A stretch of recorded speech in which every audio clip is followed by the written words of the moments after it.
My name is John Howard. In this short video, the subject is going to be how spending $16,500 can increase someone's net worth, increase it by $920,000, and get them $336,000 minimum or more in cash flow. So let's go through it, super easy here. So basically, using a very realistic figure, right? This is going to be someone that is going to be that is going to purchase a $300,000 property and move into it. What they're going to do is they're going to use a loan that allows for a 3.5% down payment. Right now, that's more than likely going to be FHA. What's kind of cool about FHA is obviously the very low down payment of 3.5%, but also the credit requirements are really not that strict, right? And what's cool is you can actually, do the FHA, and also it's backed by Fannie Mae, and you can do something like 1 to 4 units, right? So you could be getting like some sort of a multifamily unit that is up to 2 to 4 units of living structure. You live in one of them and you rent the rest out. So this $16,500 out of pocket, it'll be $16,500 cash out of pocket to buy the property. So what this is a down payment of $10,500, 3.5%. Of the $300,000 plus closing costs, which should be about $6,000. So this investor would move into the property and live in the property for 2 years. It might also be just 1 year. I'm not 100% sure at the time of this video, but it should be somewhere between 1 and 2 years. You live in the property and then you move out, and then you rent the property out. And again, this could be a 1 to 4 unit property, which would effectively increase your net worth and then also increase your cash flow, right? This is now an investment property, and it should cash flow $1,000 per month minimum. One thing I want to say here is that if the investor does short and or medium-term furnished rentals, it should cash flow way more than $1,000 per month, right? I personally have done short and medium-term furnished rentals for literally the last 22 decades, since the end of 2005. And I have experienced, a high of about, a high revenue month of about $37,000 from just 2 properties. I also have a third property where I have a partial interest in it, and that revenue that I just communicated does not include any sort of partial interest or management revenue. And there's many months where, each year consistently, I have multiple months that are $20,000 or more in revenue for that month, right? And that's from only 2, short and medium-term furnished rental properties. The tenants or guests will pay down the loan and all expenses on the property, and they'll provide you cash flow. 28 years will go by, and the property value has appreciated to $920,555.82. Just to back up that figure, the U.S. national appreciation average from 1967 until the end of 2024 was 4.24%. The mortgage was a 30-year mortgage, and of course you've got to get a good loan, right? And the property is now paid off.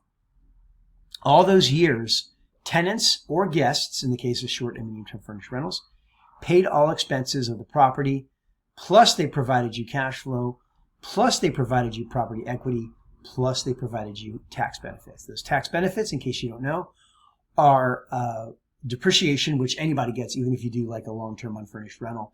But you'll also get active income offset if you do like what I do, which is medium-term or mid-term furnished rentals. Just so you know, the IRS has got a lot of criteria. The simplest one to look at is you just need to spend 100 hours working on the property or on the rental business, or substantially, and included with that, substantially more than anyone else. And in that case, in terms of the active income offset, I'm able to write off everything, meals and entertainment, transportation costs, maintenance on the car, and anything you name it, because if you got to, drive to the property and do certain things, right? So if you actually look at just the appreciation, right? You bought that property for $300,000, it went up to the $922,000.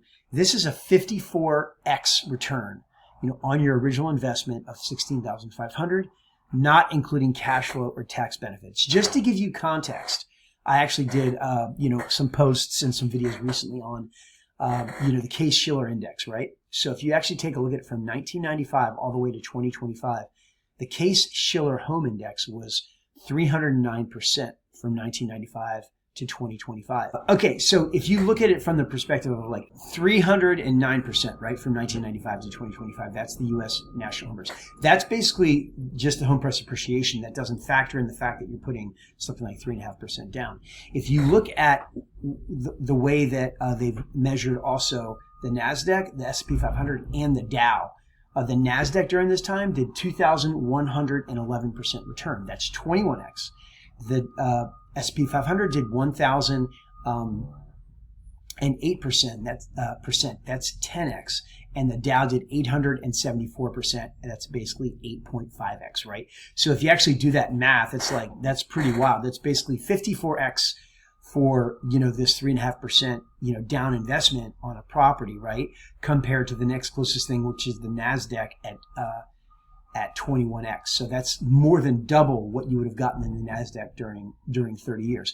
Now, it's not going to be very often that you can put down something like 3.5%. While those opportunities are available, anybody should certainly capitalize on those. But even as a general real estate investor, you still could put 10% down and then move into the property. If you put 10% down and then move into the property for a year and then move out, and then turn it into a short, medium-term rental kind of thing, even that is a 3,090% return, which is really still 30x or 31x, right? And 31x is still 10x better than the Nasdaq at 21x.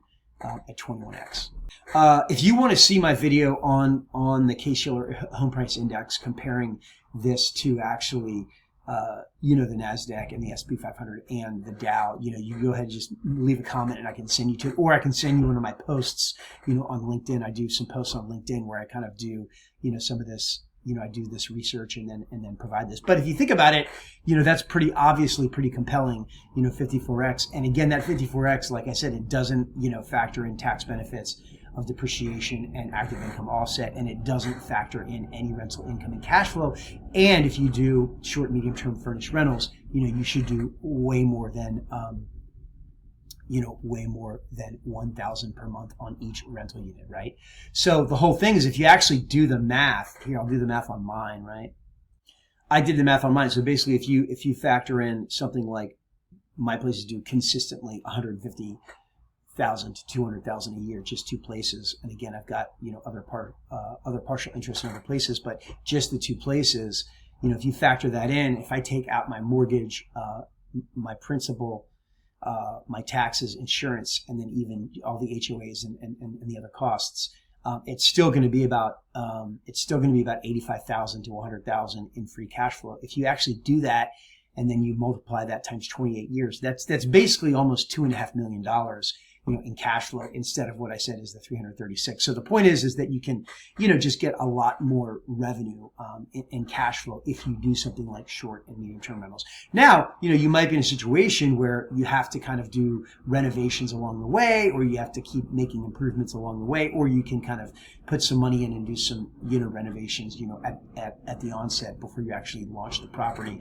In any case, in any way you cut it, you're going to be able to maximize revenue and have much higher average monthly deposits through short and medium term rentals. In my case, as I mentioned, I see anywhere from $12,500 on average to a high of, let's say, $37,000 to $40,000 in any given month, right? Everybody, if you like this video, you can consider giving the video a like. You can also consider subscribing to the channel. If you want to get into real estate investing, and if you're not already, or if you know somebody that wants to get into investing, you can forward them this video. You can also look in the description area. In that description area, I'm going to have some links. I have something called the SMTR Launch Kit, very basic, inexpensive, thing that you can go check out. I also do very basic, inexpensive email coaching, monthly email coaching. And then again, that's in the event that you want to work with somebody that is an expert like myself at monetizing properties as efficiently as possible. Over the last 20 years, doing this sort of thing. And again, alongside of launching and operating 4 different businesses that all went up to 7 figures per year. And meanwhile, running these for short and medium term rentals. It's very possible for pretty much anybody, even somebody with a demanding career, to do alongside of anything else.